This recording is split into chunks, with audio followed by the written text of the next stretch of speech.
on vient de calculer deux intégrales non définies. On va faire maintenant deux petits exercices avec les intégrales définies. Je vais faire un petit rappel des instructions en lien avec les intégrales définies.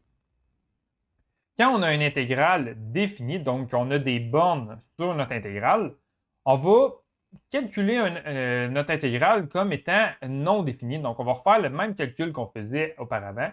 Et le résultat qu'on va obtenir, on va l'appeler grand F de x. Et ensuite, on va faire une deuxième étape. On va prendre le résultat qu'on vient d'obtenir. On va remplacer x par notre borne supérieure, x par notre borne inférieure, et on va soustraire les deux résultats.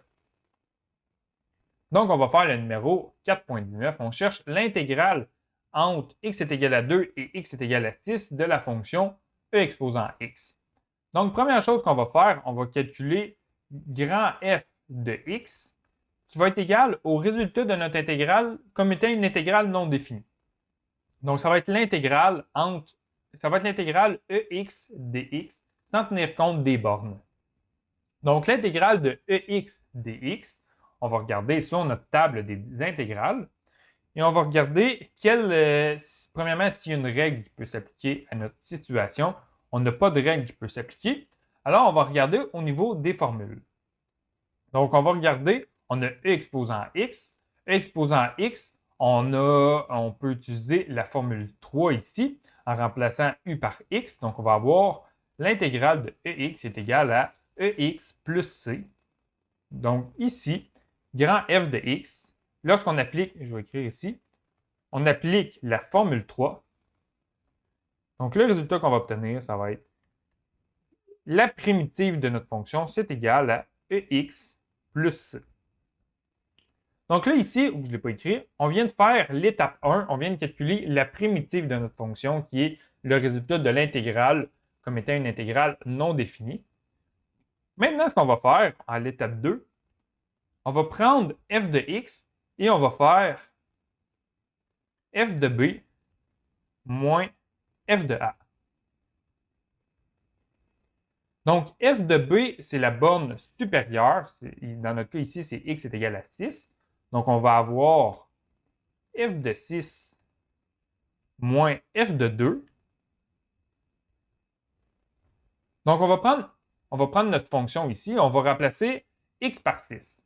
Donc, on va avoir e exposant 6 plus c moins cette fonction-là. Donc, on va mettre une parenthèse pour que le signe négatif soit appliqué à chacun des termes de notre primitive. Donc, on va avoir e exposant 2 plus c. Donc, quand on va distribuer notre signe négatif dans notre parenthèse, on va avoir e exposant 6 plus c moins e exposant 2 moins c. Donc, si on a un c positif, on a un c négatif, c moins c, ils vont s'annuler. Donc, le résultat qu'on va obtenir, ça va être e exposant 6 moins e exposant 2. Et ça, c'est environ égal à 396,04. On va maintenant faire un deuxième exercice. On va faire le numéro C. Donc, on a l'intégrale entre 0 et 4 de la fonction 3x2 plus 2x moins 2. C'est une intégrale un peu plus complexe. Donc, on a une intégrale définie. On a des bornes sur notre intégrale. Donc, premièrement, la première étape, on va calculer la primitive de notre fonction.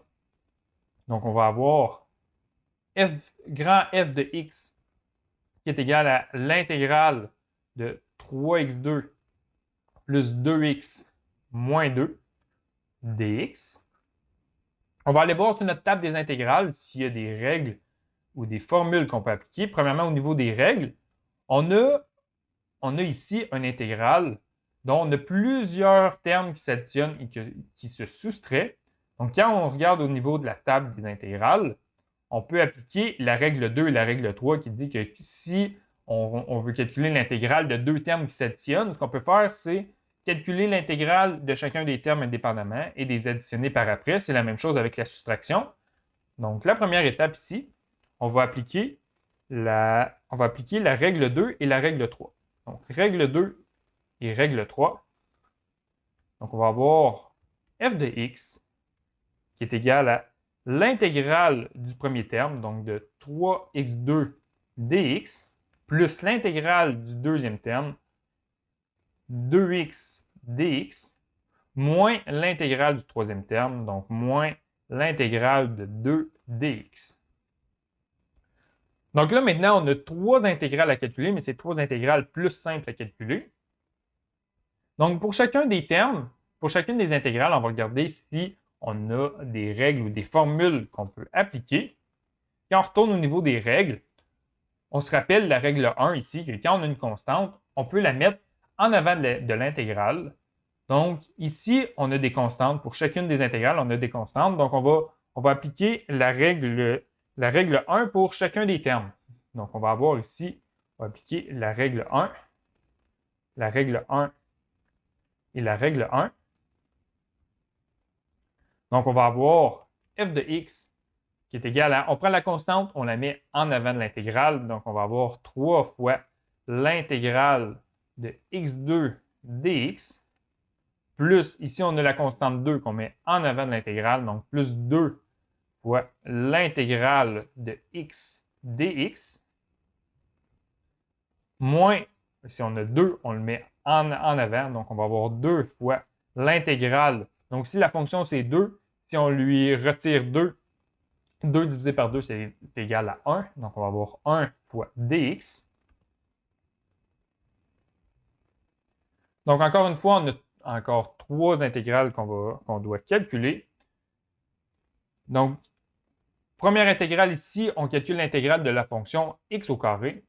Donc, on va regarder quelle règle ou quelle formule qu'on peut appliquer. Donc, x au carré, on regarde ici, on peut appliquer la formule 1. Donc, x au carré, dans le fond, quand on a x avec un certain exposant, on va appliquer cette règle ici. Donc, on va aller ici, on va appliquer la formule 1. Et je vais écrire ici n. N, c'est la valeur de notre exposant, c'est égal à 2. Donc, quand on applique la formule 1, on va avoir f de x qui est égal à, on n'oublie pas le 3 qui est en évidence, donc on va avoir 3 fois, on ouvre la parenthèse. Et quand on applique la formule 1, on va avoir x exposant n plus 1 divisé par n plus 1. Donc, si on va avoir x exposant n plus 1, donc 2 plus 1, ça va être égal à 3, divisé n plus 1 qui est égal à 3, plus c. On n'oublie pas ici, avec la règle 1, on avait plus c à la fin, donc on va écrire plus c. Ensuite, on va avoir plus 2 fois le résultat de notre intégrale ici. On calcule l'intégrale de x. On regarde est-ce qu'il y a une règle ou une formule qu'on peut appliquer. Si on veut calculer l'intégrale de x, c'est comme si on avait x exposant 1. Donc, x exposant 1, on va appliquer la formule 1. Donc, encore une fois, ici, on va appliquer la formule 1.